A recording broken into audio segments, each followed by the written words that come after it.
English literature का ये classic novel Heathcliff और कैथरीन की ट्रेजेडी से भरे विक्टोरियन रोमांस पर आधारित है। नीचे इसकी समरी पढ़िए। वदरिंग हाइट्स नॉवल समरी इन हिंदी।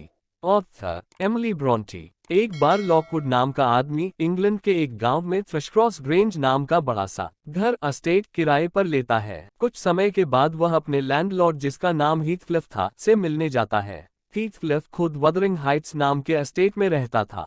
उसके साथ कैथी नाम की लड़की और हैटन नाम का अनपढ़ युवक भी रहते थे।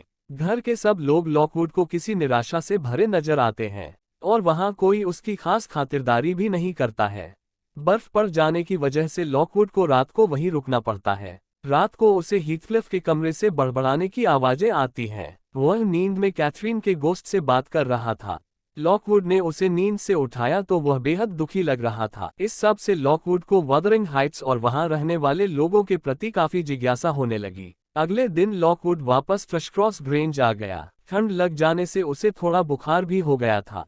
फिर उसने अपनी हाउसकीपर नेली से आग्रह किया कि वह उसे वदरिंग हाइट्स और वहां के लोगों की कहानी सुनाए। नेली इसके लिए मान जाती है और वह लॉकवुड को वदरिंग हाइट्स की कहानी सुनाने लगती है। सालों पहले वदरिंग हाइट्स में मिस्टर अर्नशॉ अपनी फैमिली के साथ रहते थे। उस समय नेली बच्ची ही थी और उनके घर में नौकर थी। मिस्टर अर्नशॉ के 2 बच्चे थे, बेटा हिंडली और बेटी कैथरीन। एक बार मिस्टर अर्नशॉ किसी काम से लिवरपूल जाते हैं। वापस आती बार वे अपने साथ एक अनाथ बच्चे को भी ले आते हैं, जिसका नाम हीथक्लिफ था। वे उसे अपने बच्चे की तरह पालने लगते हैं। इसी बीच उनकी पत्नी की मृत्यु हो जाती है। मिस्टर अर्नशॉ का बेटा हिंडली हीथक्लिफ को जरा भी पसंद नहीं करता है। वह उससे लड़ता है और अक्सर मारता भी है, लेकिन कैथरीन उससे घुल मिल जाती है और दोनों हमेशा साथ ही खेलते रहते हैं। कुछ समय बीतने पर हिंडली को पढ़ने के लिए यूनिवर्सिटी भेज दिया जाता है। कुछ सालों के बाद मिस्टर अर्नशॉ की मृत्यु हो जाती है। अब तक तीनों बच्चे बड़े हो चुके थे।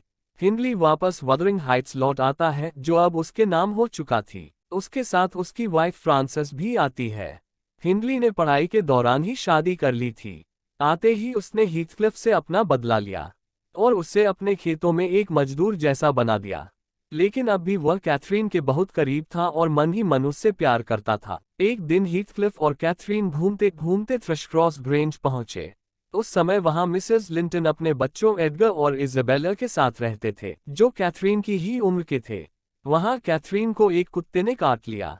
मिसेस लिंटन ने उसे वहीं रुकने को कहा और उसका उपचार करने लगी, जबकि हीथक्लिफ को घर भेज दिया गया।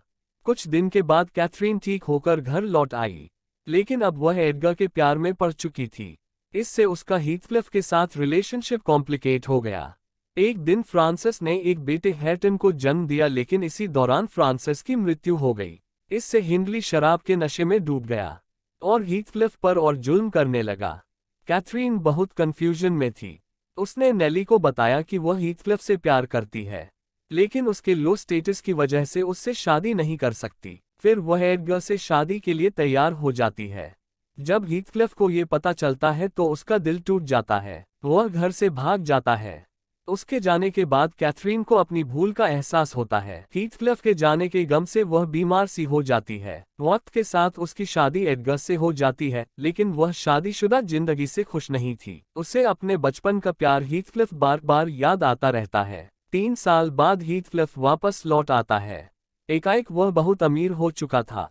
अब वह उन सब लोगों से बदला लेना चाहता था जिन्होंने जिंदगी भर उसके साथ जुल्म किए था। हिंडली को शराब के साथ साथ जुआ खेलने की भी आदत लगी हुई थी। वह जुए में बहुत से पैसे हार जाता है और हीथक्लिफ से लोन लेता है, लेकिन हीथक्लिफ इसके बदले वदरिंग हाइट्स को गिरवी रखवा लेता है, जो उसका प्लान था। कुछ समय बाद हिंडली की मृत्यु हो जाती है और वदरिंग हाइट्स हीथक्लिफ का हो जाता है। समय के साथ इज़ाबेला, जो कैथरीन की नंद लगती थी, हीथक्लिफ को चाहने लगती है। हीथक्लिफ भी कैथरीन को जलाने के लिए उससे शादी कर लेता है, लेकिन वह इज़ाबेला से कभी अच्छा बर्ताव नहीं करता, क्योंकि वह उससे जरा भी प्यार नहीं करता था। इससे इज़ाबेला की जिंदगी भी गमगीन हो जाती है। एक दिन कैथरीन बीमार पड़ जाती है। हीथक्लिफ उससे मिलने जाता है। वह कैथी नाम की लड़की को जन्म देती है, लेकिन प्रसव के दौरान कैथरीन की मृत्यु हो जाती है। हीथक्लिफ डैक के सागर में डूब जाता है। वह कैथरीन से रिक्वेस्ट करता है कि वह आत्मा बनकर हमेशा उसके साथ ही रहे। उसे कैसे भी प्रताड़ित करे लेकिन उसे छोड़कर कभी न जाए। इसके पश्चात वह खुद कैथरीन की कब्र खोदता है और उसे दफन कर दिया जाता है। इज़ाबेला जब देखती है कि हीथक्लिफ कैथरीन से प्यार करता था तो वह गम से भर जाती है और उसे छोड़कर लंदन चली जाती है। वहां वह एक लड़के को जन्म देती है जिसका नाम लिंटन रखा जाता है। इसी तरह 13 साल बीत जाते हैं। नेली अब थ्रशक्रॉस ग्रेंज में दिवंगत हो चुकी कैथरीन की बेटी कैथी की नर्समेड का काम करती थी। कैथी अपनी मां की तरह खूबसूरत और अपने पिता एडगर की तरह जेंटल थी। उसे वदरिंग हाइट्स के बारे में कुछ पता नहीं था, लेकिन एक दिन घूमते हुए वह वदरिंग हाइट्स पहुंच जाती है, जहां वह हैटन से मिलती है, जो उसके मृत मामा हिंडली का बेटा था। इसके बाद वे दोनों अक्सर साथ खेलते हैं। एक दिन हीथक्लिफ को उसकी पत्नी इज़ाबेला की मौत की खबर मिलती है। इसके बाद उसका बेटा लिंटन हीथक्लिफ के साथ रहने आता है। वह शारीरिक रूप से काफी कमजोर था, लेकिन हीथक्लिफ उसके साथ भी उसकी मां की तरह क्रूरता करता है। ऐसे ही 3 साल और बीतते हैं। एक दिन कैथी जब वदरिंग हाइट्स आती है तो लिंटन से मिलती है और उन दोनों में प्यार हो जाता है। दोनों एक दूसरे को लव लेटर्स लिखते रहते हैं, लेकिन जल्दी ही पता चलता है कि हीथक्लिफ ने ही लिंटन को कैथी से प्यार बढ़ाने के लिए फोर्स किया था, ताकि वह थ्रशक्रॉस ग्रेंज पर अपना कब्जा जमा सके और एडगर से कैथरीन को उससे छीनने का बदला ले सके। एक दिन जब एडगर बीमार पड़ जाता है तो हीथक्लिफ नेली और कैथरीन को वदरिंग हाइट्स बुलाता है। फिर वह उन्हें वहां बंदी बना लेता है और कैथरीन की जबरन शादी लिंटन से करवा देता है। शादी के बाद एडगर की मृत्यु हो जाती है, लेकिन कुछ दिनों के बाद लिंटन की भी बीमारी से मौत हो जाती है। थ्रशक्रॉस ग्रेंज अब हीथक्लिफ का हो जाता है। फिर वह नेली को वहां का हाउसकीपर बना देता है और कैथी को वदरिंग हाइट्स में ही रहने को विवश करता है। वह उसे साधारण नौकर की तरह ही ट्रीट करता है। यहीं पर नेली की कहानी खत्म हो जाती है।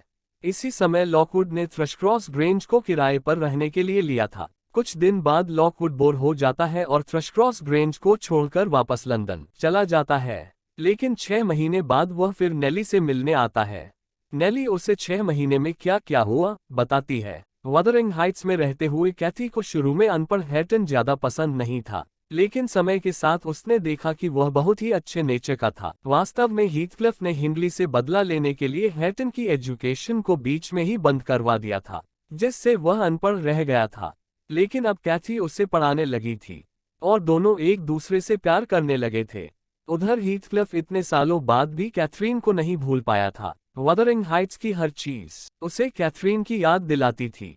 उसे लगता था कि कैथरीन का गोश्त हमेशा उसके आसपास ही होता है। वह हमेशा उससे बातें करता रहता था। देखने वाले उसे पागल समझते थे।